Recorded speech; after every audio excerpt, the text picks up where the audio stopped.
तो भैया अभी अभी फोटोग्राफी शुरू की है, जानना चाहते हो आसान 5 तरीके, जिस आसान 5 तरीके से आप हर बार अच्छी तस्वीर खींच सकते हैं। तो पहला स्टेप होता है स्टोरी। सबसे पहले स्टोरी को समझना होता है। जो दूसरा होता है वो होता है डिपिक्शन, कि आप डिपिक्शन को उसके बाद समझे। फिर जो तीसरी चीज़ होती है वो होता है कि आपकी टाइमिंग, बिल्कुल सही टाइमिंग बैठनी चाहिए, आगे पीछे हो जाओगे तो मामला ख़राब हो जाता है।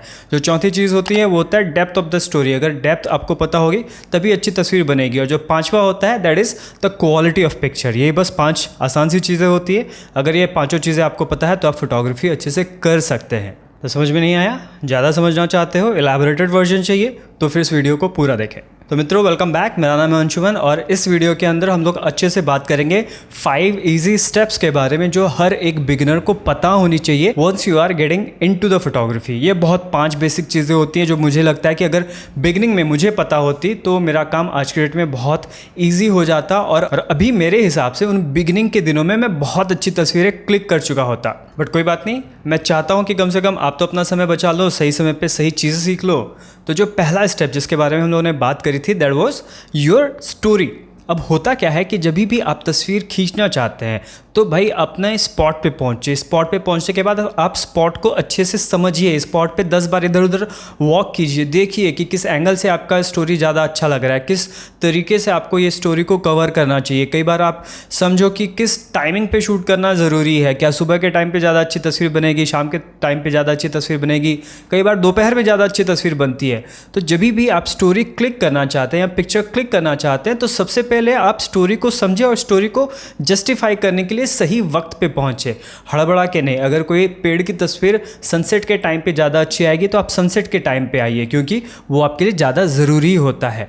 और उससे भी ज़्यादा ज़रूरी होता है कि आप लाइटिंग को समझे। बहुत इंपॉर्टेंट और बहुत पहली चीज़ आती है कैमरे को निकालने से पहले, कैमरा कैसे चलता है, फ़ोटोज़ कैसे क्लिक करते हैं, वो सारी चीज़ें जानने से पहले आपको ये एक चीज़ जाननी होती है दैट इज़ द लाइटिंग। ये सबसे बेसिक चीज़ है। आप सबसे पहले लाइटिंग पे ग्रिप पकड़िए, फिर आइए सेकंड स्टेप पे। सेकंड स्टेप क्या कहता है कि आपकी डिपिक्शन अच्छी होनी चाहिए। कई बार होता है कि आप स्टोरी के लिए चले गए, आपने स्टोरी देख ली, 10 बार राइट लेफ्ट कर लिया, समझ में आ गया कि मुझे क्या कवर करना है, जिस बंदे के बारे में मुझे स्टोरी कहनी है वो बंदा कब आता है, कब जाता है, स्टोरी के अंदर क्या क्या चीज़ें चलती है, आपने सारी चीज़ें समझ ली। But now comes the real part कि आप उस स्टोरी के कितने हिस्से को दिखाना चाहते हैं। फॉर इंस्टेंस मैं मानता हूँ कि मैं एक बहुत छोटा सा फोटो फीचर बनाना चाहता हूँ एक बंदे के ऊपर जो छोले कुलचे बेचता है। अब छोले कुलचे बेचने वाले का अपना एक टाइमिंग होता है, वो उसी टाइम पे आएगा। तो आप पहले 10 दिन राउंड लगाया, आपने समझ लिया कि भाई ये इतने टाइम पे आता है। अब सेकंड चीज़ आती है कि छोले कुलचे बेचते हुए आप उसको कितना दिखाना चाहते हैं। कई बार होता है कि छोले कुलचे वाले की स्टोरी ऐसी है कि वो रेल के पटरी पे खड़ा होकर छोले कुलचे बेचता है। तो इसके लिए आप उस सही फोकल लेंथ को समझे कि भाई कितना मैं फोकल लेंथ रखूं कि ये पूरी पटरी भी दिखे, बंदा भी दिखे। अब कहीं ऐसा भी हो सकता है कि वो छोले कुलचे वाला मे बी फ्लावर के बीचों बीच खड़ा होकर छोले कुलचे बेचता है, तो आप वहाँ पे डेप्थ दिखाना चाहते हो कि भाई दुनिया भर के फ्लावर्स पीछे और यहाँ पे ये इस एक फ्लावर पे खड़ा होकर छोले कुलचे बेच रहा है। तो फिर अब वहाँ पे आप डिसाइड करो कि आपकी स्टोरी के अंदर क्या इंपॉर्टेंट है। कि आपकी स्टोरी के अंदर पीछे जो सारे फ्लावर्स दिख रहे हैं वो इंपॉर्टेंट है, या उन सारे फ्लावर के बीच में ये बंदा जो छोले कुलचे बेच रहा है ये आपके लिए ज़्यादा इंपॉर्टेंट है। तो वहाँ पर आप डिसाइड करेंगे कि आपके लिए वाइडर फोकल लेंथ ज़्यादा अच्छा काम करेगा या फिर आपके लिए टेलीफोकल लेंथ ज़्यादा अच्छा काम करेगा। अगर आप वाइड एंगल लेंस के बारे में अच्छे से समझना चाहते हैं तो यहाँ आई बटन में मैंने वो वीडियो डाल रखी है जो ऑलरेडी मेरे चैनल पे है, जाओ एक बार देख लो, समझ में आएगा कि वाइड एंगल क्या है और उसको किस हिसाब से आप बेस्ट तरीके से यूज़ कर सकते हैं। अब इसके बाद जो तीसरी चीज़ आती है दैट इज़ योर टाइमिंग, जिसका सीधा लेना देना है कि भाई आप दिन के किस वक्त पे उसको शूट करेंगे पहला, और दूसरा किस शटर स्पीड पे आप शूट करेंगे। कई बार होता है कि आप एक ऐसी तस्वीर खींचना चाहते हैं जहाँ पे मोशन को पकड़ना बहुत ज़रूरी है। हो सकता है कि आप वेदर की पिक्चर क्लिक करने के लिए, बारिश की पिक्चर क्लिक करने के लिए निकल गए, बारिश के सीज़न में शूट करने के लिए, तो वहाँ पे फिर आपको हायर या फास्टर शटर स्पीड चाहिए होगा, क्योंकि वो स्प्लैश का उड़ना और वो जो कार बिल्कुल पानी के बीच में से चल के गई और वो स्प्लैश किसी दूसरे बंदे के ऊपर गिर रहा है, अगर वैसी बिल्कुल छोटे से मोमेंट की तस्वीर आपको खींचनी है तो बिल्कुल छोटा सा मोमेंट भी आपको अपने कैमरे की सेटिंग में डालना पड़ेगा, आपको फास्टर शटर स्पीड डालना पड़ेगा। कई बार होता है कि बारिश के एकदम वो छोटी छोटी हल्की हल्की सी बूंदें आप कवर करना चाहते हैं तो वहाँ पे अगेन आपको फास्टर शटर स्पीड चाहिए होगा। तो यहाँ पे टाइमिंग को समझना बहुत ज़रूरी है कि आप फास्ट टाइमिंग वाली तस्वीर खींचना चाहते हैं कि आप स्लो टाइमिंग वाली तस्वीर खींचना चाहते हैं। कई बार होता है कि जो आप क्रिएटिव तस्वीरें खींचते हैं वो क्रिएटिव तस्वीरें स्मॉल टाइमिंग पे अच्छी लगती है, कई बार वो लंबे टाइमिंग पे अच्छी लगती है। कई बार आप एक ऐसी तस्वीर भी खींचना चाहते हैं उसी फ्लाईओवर पे खड़े होकर कि पीछे बहुत सारी गाड़ियां आ जा रही है, वहाँ पे छोले कुलचे वाला छोले कुलचे बेच रहा है, तो फिर वहाँ पे आप चाहोगे कि आप 10 सेकंड का, 20 सेकंड का, 30 सेकंड का आप शटर स्पीड रखें कि वो बंदा चुपचाप एक जगह खड़ा है, सिर्फ कैमरे में देख रहा है और पीछे दुनिया भर का ट्रैफिक जा रहा है और बहुत सारी लाइनें उसके पीछे बन रही है क्योंकि वो फ्लाईओवर बहुत बिजी है। आप यहाँ पे स्टोरी को इस हिसाब से दिखाना चाहते थे कि जो मेरा बंदा है वो तो बहुत इंपॉर्टेंट है, मैंने उसको वाइडर फोकल लेंथ पे शूट किया, बट मैं ये भी दिखाना चाहता था कि ये इस जगह पे खड़ा होके छोले कुलचे बेच रहा है जहाँ पे पीछे बहुत ज़्यादा ट्रैफिक आता जाता है। तो उसको आप दिखाना चाहते हैं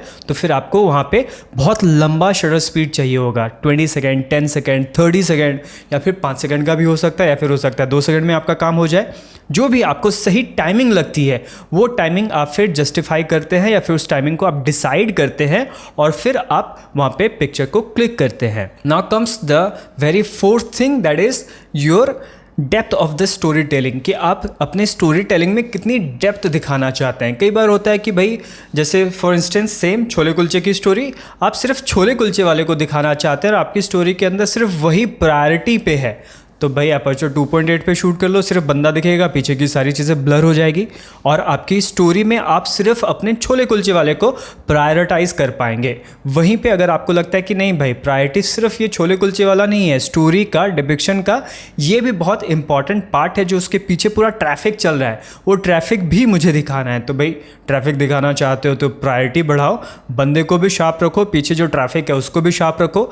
ऐसा चाहते हो तो फिर अपर्चर 8 पे शूट करो, अपर्चर 11 पे शूट करो। अब वहाँ पे ये हो सकता है कि आपको थोड़ा सा जो 5th स्टेप होता है वो परेशान करे, that is the quality of picture. अब यहाँ पे होता क्या है कि आप जैसे ही अपर्चर 11 पे जाते हैं तो अपने आप जो एक्सपोजर ट्रायंगल होता है उसका जो तीसरा वाला पार्ट होता है ISO, वो थोड़ा सा बेचारा सफ़र करना शुरू करता है कि आप ISO 5000 पे जाके शूट करोगे तो इमेज बहुत नॉइजी हो जाएगी, क्योंकि कई बार होता है कि आप लाइट पेंटिंग जैसी तस्वीर खींचना चाहते हैं, पीछे का पूरा ट्रैफिक दिखाना चाहते हैं, तो वहाँ पे क्या होगा कि शाम का वक्त है या फिर लेट्स से रात का वक्त हो चुका है तो लाइट काफ़ी कम हो जाती है। 11 अपर्चर पे शूट करेंगे तो मेरे ख्याल से ज़्यादा ISO नहीं मिल पाएगा, आप 4000 या 5000 ISO पे शूट कर रहे होंगे, तो यहाँ पे क्या होता है कि आपकी क्वालिटी थोड़ी सी सफ़र करने लगती है। तो यहाँ पे you are the right person to जज कि आपको क्या क्या चीज़ें स्टोरी के अंदर चाहिए। जो 5वां ईजी स्टेप होता है that is the quality of story. अब आप क्वालिटी ऑफ स्टोरी को डिसाइड करेंगे कि भाई आपके लिए ये ऊपर की 4 चीज़ें ज़्यादा इंपॉर्टेंट है या फिर आपकी 5वीं चीज़ ज़्यादा इंपॉर्टेंट है। अगर आपको लगता है कि 5वीं चीज़ ज़्यादा इंपॉर्टेंट है तो फिर थोड़ा सा कॉम्प्रोमाइज़ आपके 3rd वाले पे करो या 4th वाले स्टेप पे करो, और जैसे ही आप ये कॉम्प्रोमाइज़ करके खुद डिसाइड करेंगे कि आपके लिए प्रायोरिटी क्या है, depth of the story, timing of the story, कि आप बड़ी पिक्चर प्रिंट करना चाहते हैं। अगर जो आप बहुत बड़ी पिक्चर प्रिंट करना चाहते हैं then do not go anything beyond 400 ISO। 1600 ISO पे भी जाओगे तो दिक्कत आएगी जब आप प्रिंट बनाना चाहेंगे। लेकिन if your story is going on Facebook, if your story is going on Instagram, फिर तो भाई इतना टेंशन ही नहीं है।